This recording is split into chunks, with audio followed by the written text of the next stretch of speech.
Redistribusi pendapatan adalah pendistribusian kembali pendapatan masyarakat kelompok kaya kepada masyarakat kelompok miskin, baik yang berasal dari pajak maupun pungutan-pungutan lain. Redistribusi pendapatan dilakukan sebagai salah satu bentuk jaminan sosial yang dilakukan negara kepada masyarakat. Karena itu, jaminan sosial bukanlah pengeluaran publik yang sia-sia, melainkan sebuah bentuk investasi sosial yang menguntungkan dalam jangka panjang. Jaminan sosial dilandasi oleh dua pilar utama, yaitu redistribusi pendapatan dan solidaritas sosial. Redistribusi pendapatan dalam suatu perekonomian terdiri atas dua bentuk. Satu, redistribusi vertikal. Redistribusi vertikal adalah redistribusi pendapatan yang merujuk pada transfer uang dari orang kaya ke orang miskin. Jaminan sosial pada redistribusi vertikal merupakan bentuk dukungan warga masyarakat yang kuat secara ekonomi kepada warga masyarakat dengan ekonomi lemah. Dua, redistribusi horizontal. Redistribusi horizontal adalah redistribusi pendapatan berupa transfer uang antar kelompok dan antar pribadi. Contoh transfer antar kelompok yaitu dari kelompok remaja ke orang tua, dari dewasa ke anak-anak. Dalam rangka mewujudkan program redistribusi pendapatan Indonesia untuk dapat meratakan pembangunan, pemerintah telah melakukan beberapa strategi, antara lain dengan merealisasikan beberapa program pemerintah. Program pemerintah tersebut dapat diaplikasikan pada program-program berikut.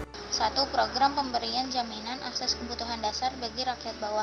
Langkah awal dalam upaya pemerataan pendapat di masyarakat adalah dengan memenuhi kebutuhan rakyat. Kebutuhan tersebut mencakup kebutuhan dasar yaitu sandang, pangan, dan papan. 2. Program kredit lunak dan penjaminan kredit berbasis komunitas. Pada tanggal 5 November 2007 telah diresmikan program kredit usaha rakyat. Dengan kebijakan KUR, UMKM akan terhindar dari kendala-kendala aturan perbankan yang menyulitkan mereka untuk mendapatkan pinjaman modal dari lembaga keuangan formal. 3. Pengembangan usaha atau industri kecil. Ada beberapa alasan mengapa usaha kecil perlu dikembangkan, yaitu usaha kecil menyerap banyak tenaga kerja, pemerataan dalam distribusi pembangunan, pemerataan dalam distribusi pendapatan. Upaya pemerintahan dalam pelaksanaan pemberdayaan UMKM melalui penerapan program nasional pemberdayaan masyarakat mandiri perdesaan merupakan salah satu mekanisme program pemberdayaan masyarakat yang digunakan PNPM Mandiri dalam upaya mempercepat perataan pendapatan, penanggulangan kemiskinan, dan perluasan kesempatan kerja di wilayah perdesaan. 4. Pemerintah bekerja sama dengan swasta lokal dan asing untuk menjalankan program CSR. Dengan adanya program tersebut, diharapkan golongan masyarakat bawah, buruh, dan usaha-usaha bisa mendapatkan kesempatan untuk ikut dalam kegiatan ekonomi yang produktif secara keseluruhan. 5.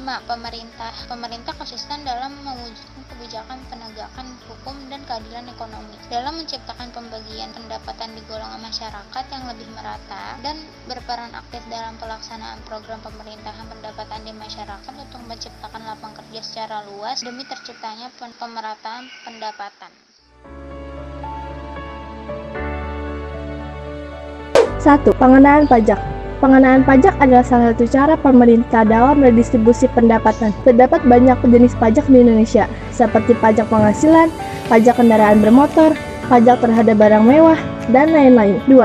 Subsidi. Redistribusi pemerintah dengan subsidi dapat berbentuk potongan harga maupun tambahan modal kepada produsen. Contohnya yaitu subsidi pupuk pada petani dan subsidi BBM.